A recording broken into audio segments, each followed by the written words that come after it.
Shalom Bapak Ibu Saudara, mari kita ngomongin firman Tuhan. Sebelumnya mari kita berdoa. Tuhan, kami akan ngobrol tentang firman-Mu. Siapakah kami Tuhan? Kami tidak mungkin menyelami hikmat-Mu tanpa bimbingan Roh-Mu. Bimbing kami ya Roh Kudus, agar kami bukan saja ngobrol tentang firman-Mu, tetapi kami menjadi pelaku yang setia. Dalam nama Yesus, firman yang hidup, kami berdoa. Amin. Hari ini kita ngopi dari Yakobus 1 ayat 19-21. Hai saudara-saudara yang kukasihi, ingatlah hal ini. Setiap orang hendaklah cepat untuk mendengar, tetapi lambat untuk berkata-kata, dan juga lambat untuk marah. Sebab amarah manusia tidak mengerjakan kebenaran di hadapan Allah. Sebab itu buanglah segala sesuatu yang kotor dan kejahatan yang begitu banyak, dan terimalah dengan lemah lembut firman yang tertanam di dalam hatimu, yang berkuasa menyelamatkan jiwamu. Demikianlah firman Tuhan, berbahagialah orang yang mendengarkan dan melakukannya. Seorang penulis untuk Reader's Digest menulis bagaimana ia mempelajari orang-orang Amis sebagai persiapan untuk sebuah artikel tentang mereka. Orang Amis adalah sebuah denominasi Kristen dari Anabaptis yang hidup di wilayah Amerika Serikat dan Ontario, Kanada. Orang-orang ini terkenal karena pembatasannya terhadap penggunaan peralatan modern seperti mobil dan telepon. Dalam pengamatannya di halaman sekolah, ia memperhatikan bahwa anak-anak tidak pernah berteriak atau menjerit. Hal itu membuatnya heran. Ia berbicara kepada kepala sekolah.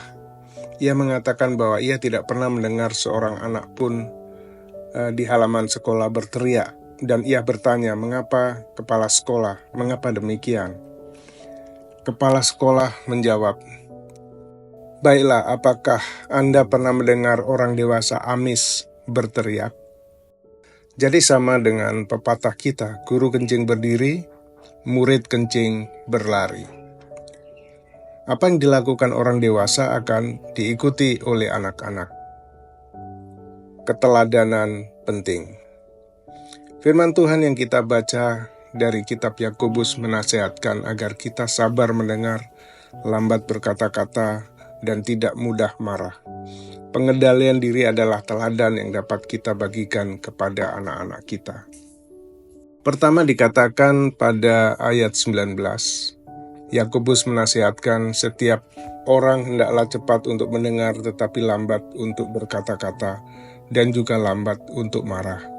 Yakobus mendorong orang percaya untuk sabar dalam mendengarkan, baik dalam interaksi sesama maupun dengan Tuhan. Cepat mendengar berarti bersikap penuh perhatian, terbuka, dan pengertian sebelum menanggapi. Hal ini menuntut kerendahan hati, mengutamakan orang lain, dan mengakui ada nilai dalam perkataan orang lain. Lambat bicara menunjukkan bahwa kita harus berpikir dengan hati-hati sebelum berbicara, memastikan bahwa kata-kata kita bijaksana, baik, dan membangun. Hal ini sejalan dengan prinsip Alkitab bahwa kata-kata memiliki kuasa yang besar. Kata-kata dapat membangun atau menghancurkan. Ucapan yang terburu-buru atau gegabah dapat menyebabkan kesalahpahaman, perasaan terluka, atau konflik berkelanjutan. Yakobus selanjutnya mendorong kita untuk mengendalikan emosi, untuk tidak mudah marah. Kita perlu berlatih kesabaran. Kemarahan seringkali muncul ketika orang merasa disalahpahami. Kenapa kita harus menahan emosi? Karena kemarahan dapat mengaburkan penilaian kita. Pernahkah saudara marah karena asumsi salah? Lalu setelah itu menyesal. Marah juga dapat menyebabkan tindakan salah atau kata-kata yang menyakitkan dan merusak. Kedua, pada ayat 20 dikatakan, kemarahan manusia tidak mengerjakan kebenaran yang dikehendaki Allah. Yakobus menjelaskan bahwa kemarahan manusia yang sering kali dipicu oleh keegoisan, kesombongan, atau kurangnya pemahaman tidak sejalan dengan kehidupan kebenaran yang dikehendaki Allah. Kebenaran Allah ditandai oleh kasih, kesabaran, dan kedamaian, sementara kemarahan manusia seringkali menyebabkan konflik, perpecahan, dan dosa. Meskipun kemarahan tidak selalu berdosa, ada namanya kemarahan yang benar.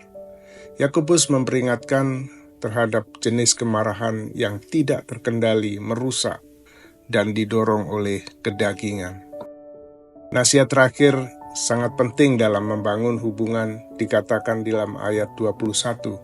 Buanglah segala sesuatu yang kotor dan kejahatan yang begitu merajalela itu, dan terimalah dengan lemah lembut firman yang tertanam di dalam dirimu, yang dapat menyelamatkanmu. Yakobus memanggil orang percaya untuk membersihkan diri dari segala sesuatu yang tidak murni, berdosa, atau rusak secara moral. Ia mengakui bahwa kejahatan itu merajalela atau tersebar luas. Tapi sebagai orang Kristen, mereka harus secara aktif menolak pengaruh-pengaruh itu. Ini berbicara tentang perlunya pertobatan dan upaya berkelanjutan untuk menyingkirkan dosa dari kehidupan seseorang. Membersihkan diri tak bisa hanya dengan niat, tetapi dengan firman Allah. Firman Allah yang tertanam di dalam hati orang-orang percaya. Kata tertanam menggambarkan benih yang ditanam dan membutuhkan lingkungan yang tepat untuk tumbuh. Agar firman Allah berakar dan berkembang, orang-orang percaya harus menerima dengan kerendahan hati, yang berarti mau diajar, terbuka, dan bersedia untuk diubahkan. Ketika orang percaya terus membersihkan diri dengan memelihara firman dalam hatinya, itu akan menuntun kepada keselamatan. Saudaraku, kita sudah diselamatkan ketika menerima Kristus. Tetapi firman itu akan membersihkan dan memurnikan kita sampai kita menerima kesempurnaan di dalam keselamatan kita. Mari kita terus-menerus menabur benih firman dalam hati dan pikiran kita. Sirami dengan kerendahan hati dan pelihara dengan menerapkan firman itu. Hati yang dimurnikan oleh firman Tuhan akan membuahkan hasil yang baik, yaitu perilaku yang menyejukkan, membawa damai, dan akan menyelamatkan banyak hubungan. Mari kita berdoa. Bapa di surga, terima kasih untuk firman-Mu. Terima kasih untuk keselamatan yang telah Engkau berikan bagi kami. Engkau memanggil kami untuk menjadi pembawa suasana damai dimanapun kami berada.